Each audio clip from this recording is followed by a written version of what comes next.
What is happening, everybody? It is Thursday afternoon, which means it is time for the DraftKings Reignmakers breakdown, where we hit on everything that we need to know about DraftKings Reignmakers for the upcoming NFL slate. And there's a lot to hit on here. We got Thursday Night Football tonight. We've also got a Saturday slate, a Sunday slate. So anything that you guys have questions about, throw it into the YouTube chat. I always read all the questions out here, answer anything that you guys might have on your mind, and it could be related to anything. We could talk about the Classic contest. Going to focus mostly on Reignmakers, but if you guys have other questions about, betting or stuff like that, throw it into the YouTube chat. We'll hit on it as well. But I really want to break down all of these different slates using the projections that we have at stokastic.com to find out who it is we want to play on these different Reignmaker slates. If you guys could do me a favor as you're watching, like the video, subscribe to the YouTube channel. And if you want to sign up for Reignmakers, there's a totally free way to do it. Claim the starters pack below in the link in the description box. You're going to get a totally free pack of cards that you can use to win actual cash prizes. You're going to get a quarterback, running back, a full set of cards to build the lineup for free. So check that out if you guys haven't already. And what I'm going to do here to start is pull up our Reignmakers projections. And by the way, these are now behind the paywall at stokastic.com. We had them as free for pretty much the entire NFL season, but we did move them behind the paywall about a week ago. The reason being is just because we do have all the data on our site in here, at least in terms of the projections. And there was some concern that people were unsubscribing to the site just because they were using the projections here for free. So that is why these projections, if you guys were using them for free before, they are no longer free. But anyway, if you ever want to watch this show, you can see the different stuff that I am scrolling through here while we look at the different Reignmakers projections as it is loading on the screen from here. There we go. So let's start with Thursday Night Football. We'll look at the different options for Thursday, then we'll move to Saturday, and then we'll move to Sunday. So anything that you guys want to talk about in the interim, throw it into the YouTube chat. We can answer those questions. But first, Thursday Night Football. So for Thursday, we've got the Chargers taking on the Raiders today. And let's look at the projections. It is notable here, no superstars in the game because Justin Herbert's out. Justin Herbert broke an index finger. I don't know. Which finger is the index finger? Which one is it? This is pointer finger. It's supposed to be a ring finger, I think. Pinky. I don't know. Middle finger. Which one's the index finger? I don't exactly know, but I do know that Justin Herbert is hurt and he's not playing today. So as a result, there are no superstars. Austin Eckler was a superstar earlier in the year. He lost that status. There's no Keenan Allen. He's injured. Justin Herbert also mentioned him being out. So we don't have very many options here. Right? We've got Davante Adams, who in the past also, Davante Adams has been a superstar. Not this year, though. We've got Austin Eckler projecting well. Jacoby Myers, Zamir White, because Josh Jacobs not expected to play today. Starting quarterbacks in this game, we got Aiden O'Connell. We got Easton Stick. And I'm trying to remember, are there Aiden O'Connell cards, or is he just not showing up in the projections right now for some reason? Let me check this right here. Aiden O'Connell. I have to make sure I spell his name correctly as well. Aiden. There are only rare cards of Aiden O'Connell in the holiday set. So there are no other cards of Aiden O'Connell. So not going to see any core cards of O'Connell as options for today. But if you do have a rare card of Aiden O'Connell, then he'd be somebody to consider for today. But if we look at our projections here, what is the optimal lineup that we could build just based on the stochastic projections? It would be Davante Adams in the captain spot, with the flex plays being Austin Eckler, Jacoby Myers, and Zamir White. Once again, we got Josh Jacobs not expected to play today, but we're going to want to be 100% certain on that later. As of now, we've got Zamir White expected to start at running back. With that being the case, he's projected for 12.89 fantasy points and a very low core asking price, only 79 cents for Zamir White, which when you consider the price of some of these other guys, right? Easton Stick is going for $3. Josh Palmer, a little bit more expensive at $1, but still, Zamir White is projected as the fourth overall highest scoring player on the slate in our projections and very, very cheap at 79 cents. I think there are still some people who maybe have a little bit of hesitancy about whether it is actually going to be Zamir White at running back or not for today. Another player here who's very clearly a pretty strong value, only a 72-cent low core floor asking price for Jacoby Myers. And if you're getting these players, something to keep in mind is you might not want to go and splurge to get a bunch of players from the Chargers or the Raiders because we're at a point in the season where the regular season is about to end. players that have playoff utility are a little bit more valuable than the players who are on teams like the Chargers or like the Raiders, especially some of the position players from the Chargers who aren't going to have Justin Herbert for the foreseeable future. So if we're looking at who I'm going to prioritize in this game, pretty clearly, I think we have to look at Devontae Adams and Austin Eckler, even though they're going to be quite popular options. Jacoby Myers and Zamir White are also looking good in here. Easton Stick, the problem I have with Stick is going to be just the low core floor asking price. I mean, he's still going for $3 here relative to the other options we have. It's not the best value, in my opinion, here in Easton Stick. And a lot of it is going to be because he projects decently tonight, and there's limited supply of them. So people are going out and they're paying a little bit more for Easton Stick just because that is a way you could differentiate a lineup on a player who doesn't have very many prints of his cards. Here's what I think is the best way to differentiate your lineups. Still play your Devontae Adams, still play your Austin Eckler, but go to Jacoby Myers or Zamir White in the captain spot. That's why you could still play the core guys that are projecting the best, but you could still differentiate the lineup. If you go ahead and you just go like, hey, Adams, Eckler, Myers, and Zamir White, but you play Adams or Eckler in the captain spot, like, okay, now you're playing the serial number game against a bunch of other people because, how many hundreds of people are going to play that exact same lineup? The way you differentiate is I think you go play Jacoby Myers or Zamir White in that captain spot. My preference is going to be Zamir White. I think Zamir White is somebody with a lot of upside, especially if he takes on the role that Josh Jacobs has taken on when he's been the starting running back. So give me Zamir White in the captain spot to differentiate today. Jordan the GOAT is asking over or under. Let's see, what is the latest total for this game? Actually, I could pull up Odd Chopper as well, and I can see what we're projecting. Let's go to Odd Chopper. Odd Chopper. All right.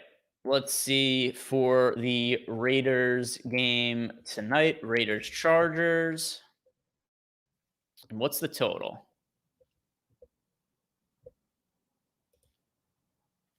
Let's go to bet categories and let's select game lines. All right, first half money line. Where's the total? So the total we have is pretty fair here. Actually, exactly fair. So we have the over-under is 34.5 is the best available line. We've been winning 50% of the time, both the over and the under. So I can't say our projections have a real lean here. If I'm just going like gut feeling, which side would I take? If I had to play a side, once again, our projections are saying it's 50-50. I would say play the over if I had to take a side. 34.5, very low number. Not a lot of wiggle room for the under. We have two pretty unknown quantities at quarterback in Aiden O'Connell and Easton Stick. And you always get a chance where there could be turnovers that sets up opposing teams in really favorable field position. So if I have to take a side, Jordan the GOAT, I'm going to go over 34.5 points in the Raiders-Chargers game. But it's not something I'm personally going to be betting for myself. But still, wanted to let you know that if I had to take a side, that's the way I would be going with that. Anybody else have any questions about Thursday Night Football? If not, I will move to the Saturday slate. We'll just go sequentially in order with the different slates. So it'll go Thursday, Saturday, Sunday, Sunday night, Monday, in that kind of order. But if there are no other questions, let's go ahead and look at Saturday. And for Saturday, we've got a few different games, right? We've got the Colts taking on the Steelers. We've got the Broncos taking on the Lions. We've also got already had that one there. All right. Bengals and Vikings. Trying to remember all the games we have and what order they're going to be for this weekend. First thing I want to do here is look at superstars. What superstars do we have to consider? For the Saturday slate, Justin Jefferson, Jamar Chase, Amon-Ra St. Brown, all the superstars we have, and all of them wide receivers, right? No quarterbacks to consider, no running backs to consider the superstar. So if we're looking at the wide receivers, the first thing I think we want to consider is, all right, which one of these guys do we want to play in our superstar spot? So one thing we really have to consider here is Justin Jefferson going to play or not? To which I'm also going to do a really quick look up here to see, have there been any updates? Have there been any updates on Justin Jefferson's status today while I've been doing content? Justin Jefferson, questionable to play earlier in the week. Let's see where we're at now.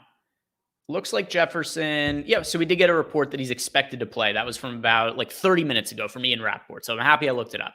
So maybe less of a concern. Justin Jefferson should be good to go, other than the fact that the quarterback situation is a mess there. Jamar Chase also should be good to go. Quarterback situation, maybe a little bit less of a mess there because I've liked what I've seen out of Jake Browning so far. And then we've got Amon-Ra St. Brown here. We've got projected the best of the three. Amon-Ra St. Brown, we have projected for 17.46 fantasy points. Also, pretty reasonable low core floor asking price. Only $1.70 for Amon-Ra St. Brown, $1 for Jamar Chase, $2 for Justin Jefferson.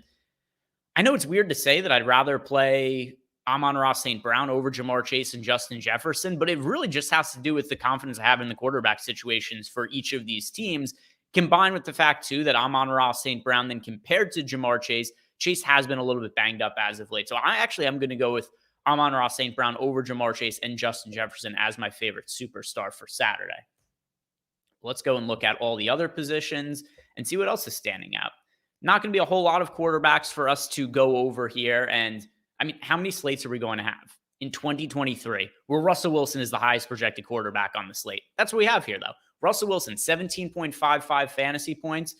Core floor price actually is at $388 for him. So people are paying a little bit more for the quarterbacks here on Saturday, which makes sense, right? You're going to have to build lineups with a quarterback. It's only 3-game slate, so the pool is condensed of options we have to choose from. And the options also kind of suck. We've got Russell Wilson. We've got Jared Goff. They are very close to being our two highest projected quarterbacks. And Goff overall for the year, he's played on a good team, but Goff has been a little bit underwhelming from a fantasy standpoint. And then the rest of the quarterbacks we have to choose from, I mean, it's Gardner Minshew, Nick Mullins, Mitch Trubisky. So the quarterback options, they leave a lot to be desired for this slate that we have on Saturday.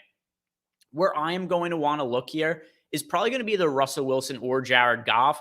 And with the price being considered here, I'm going to lean a little bit more towards Goff for a couple of reasons. Number one, his core floor price is slightly lower. Not crazy, but we are saving 50 cents getting a Jared Goff card as opposed to a Russell Wilson. But also, I feel better about the stacking combinations with Jared Goff. I feel better about Jared Goff to Amon-Ra St. Brown than I feel to Russell Wilson, to Cortland Sutton, or to Jerry Jeudy. The targets get spread out a little bit more over in Denver. And in Detroit, I think we could feel pretty confident that if Jared Goff has a big game, Amon-Ra St. Brown is going to have a big game. It just makes the path to success for the upside of those lineups much clearer. So Jared Goff, my favorite quarterback to get to here. And if you're going to go with one of the other quarterbacks that doesn't project quite as well, I'd look at Gardner Minshew for a lot of the same reasons we just talked about with Jared Goff. If Minshew has a good game against the Pittsburgh Steelers, it probably means that Michael Pittman had a good game. And that's something where I like to look at the quarterbacks, both for Reignmakers and for classic DraftKings contest purposes. If I'm going to make a stack with a quarterback, I want to feel pretty confident that I know what the condition is for that quarterback having a big game and how it's going to correlate for fantasy purposes. If it's a spot where a quarterback really spreads the ball out, that quarterback could go have a big game, but it could be harder for that lineup to succeed if you're not really clear on who's going to be catching the passes from that quarterback. So Jared Goff to Amon-Ra St. Brown, that is going to be my overall favorite option. If you want to be a little bit contrarian, go to Gardner Minshew. All right, let's look at running backs for Saturday. What do we have projecting for Saturday running backs? Zach Moss projecting very well. Still, I know that there's been a couple of subpar outings here for Zach Moss, and I'm sure if you guys play classic contests, you're probably sick and tired of Zach Moss being recommended. You're probably tired of paying for him. He's been chalk each of the last 2 weeks, and he's been underwhelming. Here's the good news for Zach Moss.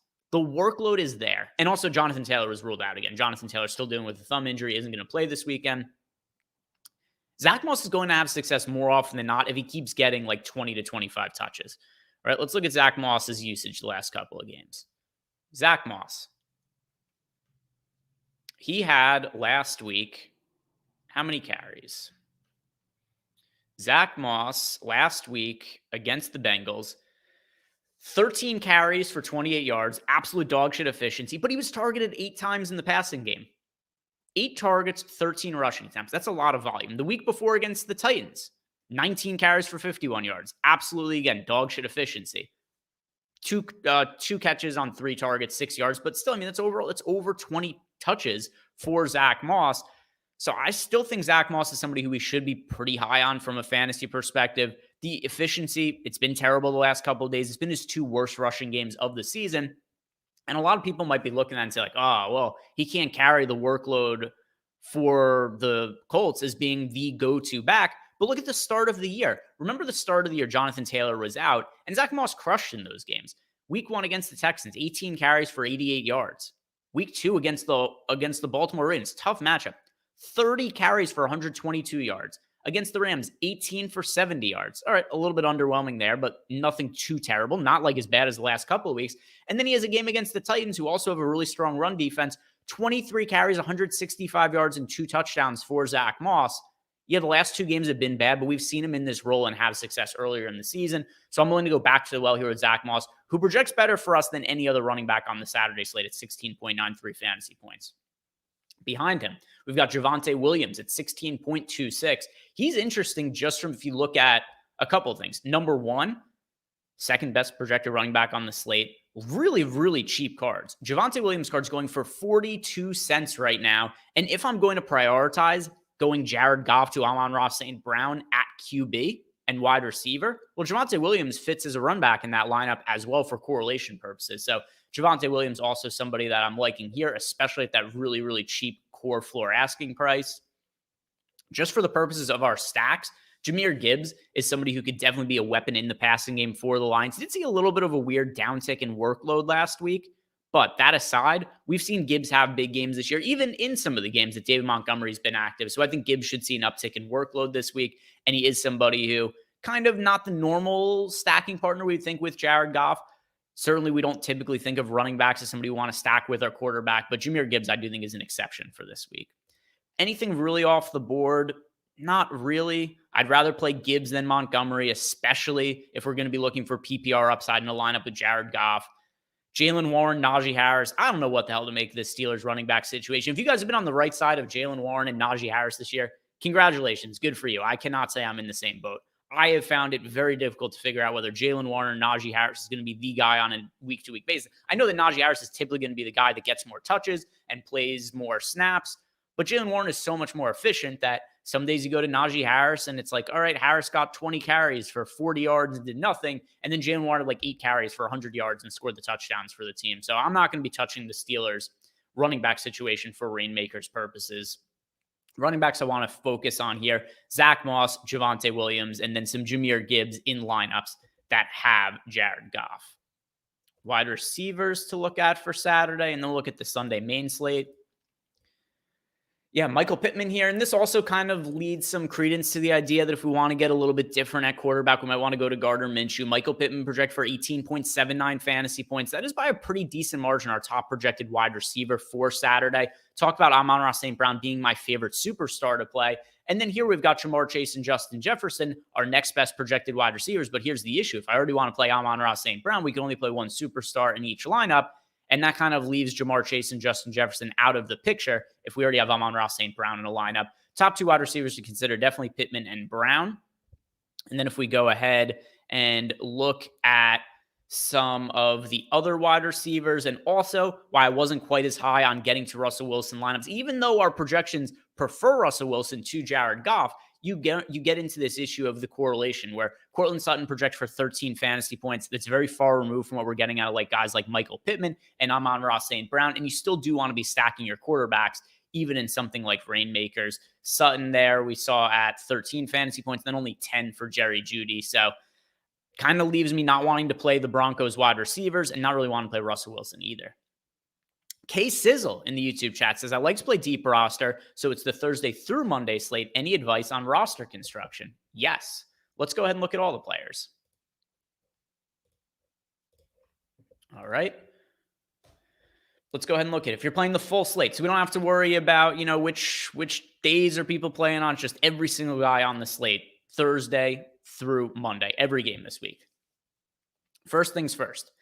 Superstar for this weekend. I think you want it to be Christian McCaffrey because the running back position, look at the drop off we're going to see. McCaffrey projects for 26.95 fantasy points for us. Kyren Williams at 21.4. That is a really, really big difference. 5.5 fantasy points between the number 1 overall running back with superstar status compared to the number 1 running back that doesn't have superstar status. Now, if you go ahead and look at what it looks like at wide receiver, the top projected wide receiver is CeeDee Lamb. He's not even a superstar. And then you got Tyreek Hill here, who's projected for a couple fantasy points less at 20.67, which is also 5 fantasy points less than Christian McCaffrey. Quarterbacks, we'll do the same deal here. Top projected quarterbacks.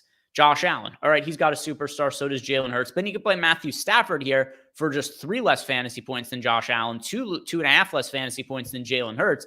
So to me, I think you want to go to Christian McCaffrey with running back superstar status. And that's the guy that I think for the Thursday through Monday contest makes the most overall sense. Now, if we just look at all the other positions and who's projecting out well and who correlates with those lineups, Matthew Stafford, Brock Purdy. I'm most inclined to go to Brock Purdy here if we're going to be playing Christian McCaffrey. And kind of similar to what I said about Jahmyr Gibbs before, while we don't always think of running backs as being a player that correlates with the quarterback, it does in a Brock Purdy to Christian McCaffrey situation because Christian McCaffrey is somebody who could break off long plays. He could be prolific in the passing game. So if you're going to play Christian McCaffrey, I like going to Brock Purdy. Overall best value Thursday through Monday is going to be Matthew Stafford, non-superstar. $2 is the low core floor asking price, and he's projected for 20.39 fantasy points for us. Running backs. If we go ahead and look at the running backs, already talked about Christian McCaffrey. Kyren Williams also a really strong option here. If you're looking for a value play, I think you once again go to Zach Moss. Zach Moss, low core floor price, $1.68. People are sick and tired of playing Zach Moss. He projects for 16.93 fantasy points for $1.68 if you're looking to buy him on the secondary market. Compare that to somebody like Zeke Elliott here, whose price is more than double of Zach Moss, but only projects for 1.5 more fantasy points. So I think Zach Moss is your best value on the secondary market at running back, even if he wouldn't be the guy who's necessarily maybe in that optimal lineup. Tight end now. If we go ahead and look at the tight end position, the answer is almost always going to be Travis Kelce. He projects for 18.33 fantasy points. The next closest guy is Trey McBride at 15.02. And then there's a really big drop off to Sam Laporta at 12.88. Considering that the core floor asking price of these guys, it's not all that different. I mean, you get a Travis Kelce for $2. Laporta at $1. Like, I'm not saving $1 for a guy who's projected for 5.5 less fantasy points. So Travis Kelce at tight end almost always is going to be the right way to go.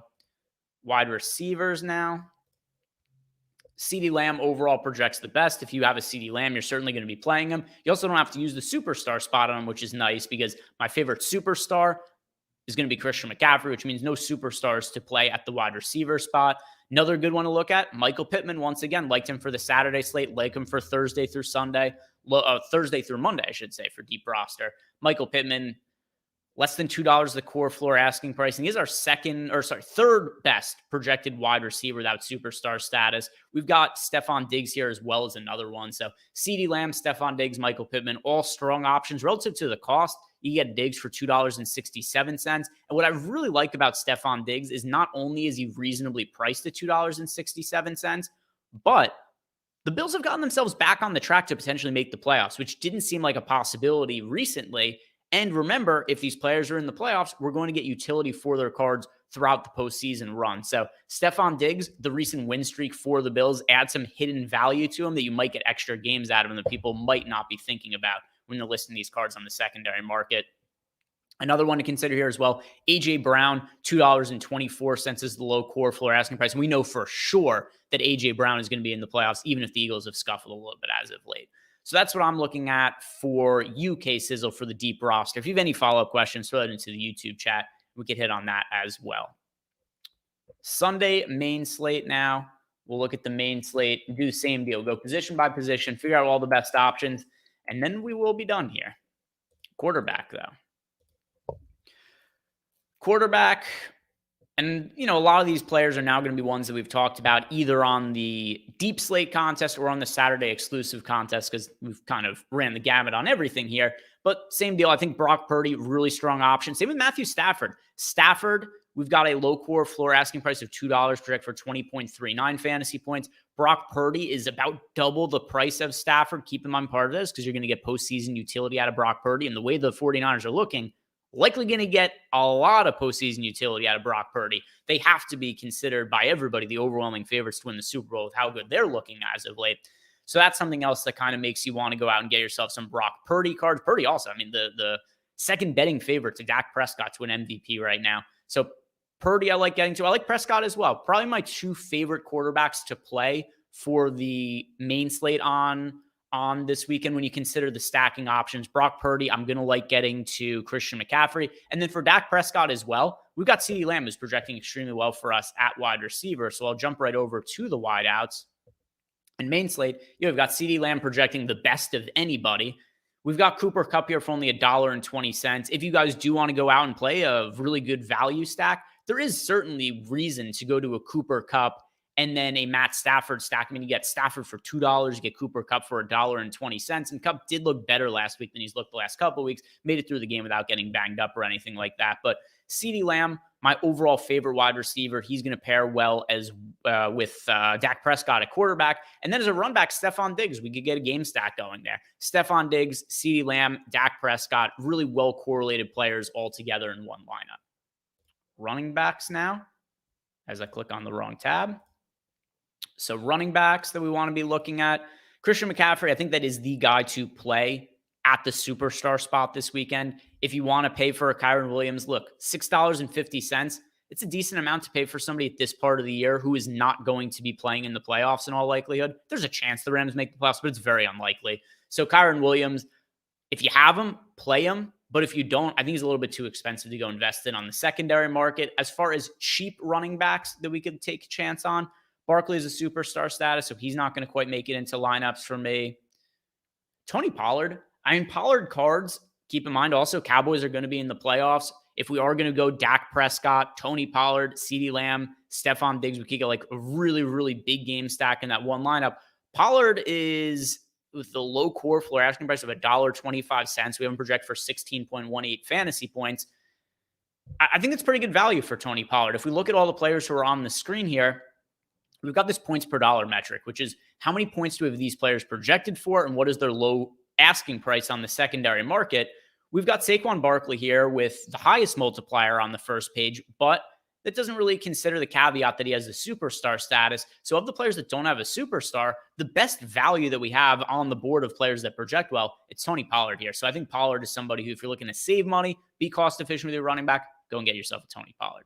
So guys, thank you very much for watching. If you have not done it, like the video, subscribe to the YouTube channel. We do this show every Thursday afternoon. Any questions you guys have, you could always throw them into the YouTube chat, and whatever it is, I'll probably hit on and answer. So guys, thank you very much for watching. Good luck with your lineups this weekend, and check out the rest of our content. Now we got NBA Live Before Lock for the basketball slate and NFL Live Before Lock for the showdown game tonight. So peace out. Good luck tonight.